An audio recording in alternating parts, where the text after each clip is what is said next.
science is a precision process. It's very precise. I mean, this is why they have so much terminology in science, because they're like really precisely trying to define everything. And in the New Age, we get a bit hand wavy, right? And loosely using terms.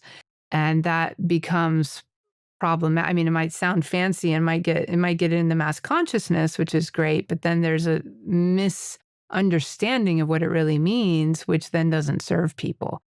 And that's when scientists traditional scientists tend to just say, oh, that's pseudoscience. And they just kind of wave it away because they also have their own intellectual elitism, if you will, around what is an acceptable use of scientific terminology and what's not.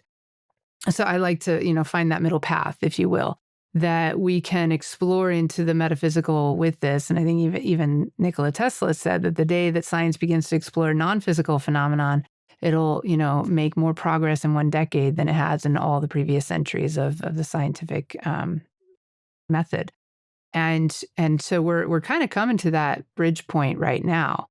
And I think from the perspective of where the New Age has gone, it's gotten too loosey-goosey, right? Too airy-fairy, if you will. And it's too, I don't want to offend anyone, but there's like too much image-oriented stuff. Like if you sound really cool and if you got the latest, greatest buzzwords, then you've got you're the in person, right? Yeah, it's a new wardrobe. It's a new identity structure to kind of, again, like our ego is so slippery in how it can use anything to build a sense of superiority. That's one aspect of it. But then there's also just the genuine innocent misunderstanding of these things, right? Well, and sometimes people feel really good about themselves because they've got the concepts and they wear that identity badge, if you will, but they aren't living it. They're not embodying it. And there's a huge difference between having knowledge of something or a concept about something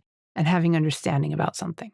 I think that this is where we need to evolve. We need to shift from just concepts and knowledge and identity badges, because we believe some certain things and yet not live it, right? The difference between knowledge and understanding is you're living it, right? And to get to understanding, you have to apply it. You have to take it into action. You have to test it out against the world and your life. You have to live it and embody it. And once you've really come to a place of embodying that concept and living it in your life and not just talking a good talk, but walking the talk, if you will, then you really know. And then you can be somebody who can share that with others. But if you just have a concept and you try to be somebody who shares it with others, you don't know what you're talking about. You're just trying to sound fancy. And so we do have this, unfortunately, in the world today. There's a lot of, people who claim to have the knowledge and the answers, but they're just using the buzzwords. Yeah. But there are also really genuine teachers out there who have the understanding. But I find that to really come to a place of understanding, you have to do the work. And a lot of people don't really want to do the work.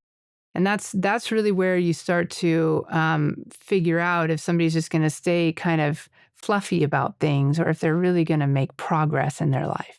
And to me, with the people I work with, I want to work with people who really want to make progress. They actually want to take these tools into application and live it and embody it and really come to understand it versus just know about it. Yeah?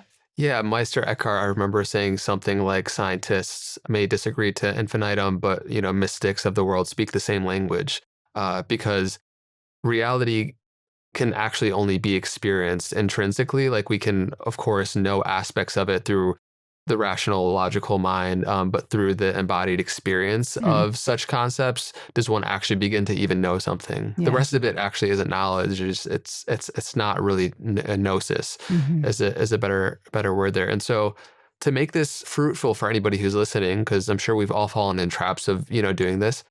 And anytime we critique something, I would love to kind of help replace the bad habit. What's an example of language that's used out of its context that you would love to see a little bit more refinement with, that you kind of tend to see often? Could you, and yeah, how would you remedy that? Okay. So one example that I hear is, when people say it's all energy, therefore it's all quantum. Have you heard that before? Yeah. Yeah. Okay. So when we say it's all energy, that's actually not a quantum view. that goes back to Einstein, right? E equals mc squared. Everything is energy, matter, it's all energy, but that's actually a classical paradigm. In the quantum view, energy is an epiphenomenon that emerges out of the quantum. So is time, so is space, so is matter, right? So time, space, matter, energy, all these things that are in the phenomenological world, they're Newtonian, if you will. They're classical. But in the quantum, it's all information, possibilities, potentialities, but nothing actualized. And energy is an actualized form. So that's one sort of, so we can, in quantum physics, we talk a lot about information and we talk about wave functions, but wave functions are about possibilities and probabilities. They're not about actuality or energy even. And there is this like bubbling sea of, it's constantly in movement. Like there is like a vibration to it, but it's not a physical vibration. It's a potentiality vibration. So there's a subtle shift there that can happen. Another example, I heard somebody saying recently, like, if we're really grounded, could you say that we've collapsed our waveform into presence?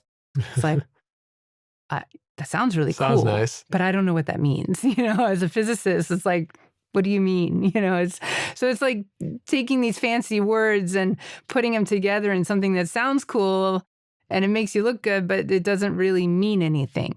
And so this is about really understanding more the true definitions of things. I think that it starts by really digging in to understand what does that really mean? And is this the proper context to be using that term? Or am I just, hand waving with my use of it to sound cool? Yeah.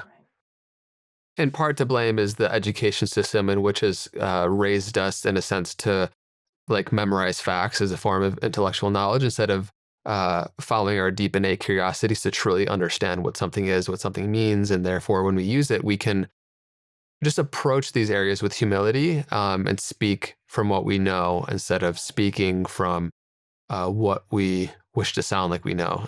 There's a teacher in the mystery school that I study with, the modern mystery school, who's got a great way of putting that. And he says, you cannot share what you do not have. Hmm. And if you don't have true understanding of what it is you're talking about, you can't share understanding with anybody, right? So you got to first make sure you've got it before you start professing it. And that doesn't mean we have to be perfect, right? Because I also am a firm believer that you're going to master something by helping, serve with it in some way or teach in some way. And then through the reflection of the people you're working with, you're going to learn more and you're going to advance your knowledge. And in fact, you can't master something until you've served with it. You have to take it into service so that it goes beyond just you and your relationship with it. And you can then see how it applies to other people. And so for me, like the fastest path to coming to know thyself is actually a path of serving other people and helping them to come to know thyself. And the more I help others come to know thyself, the more I come to know myself. And, it's this reciprocal kind of thing that happens because we're all connected. And the more we really work with that from a place of humility, as you're saying, that it's not about me. It's not about my ego. It's not about whether I'm liked. It's not about how popular I am. It's not about any of that. Like, I got to take the me out of the equation in a way and just serve, because I want to make a difference or because the world needs, to become a better place. And it's about something much bigger than just the individual.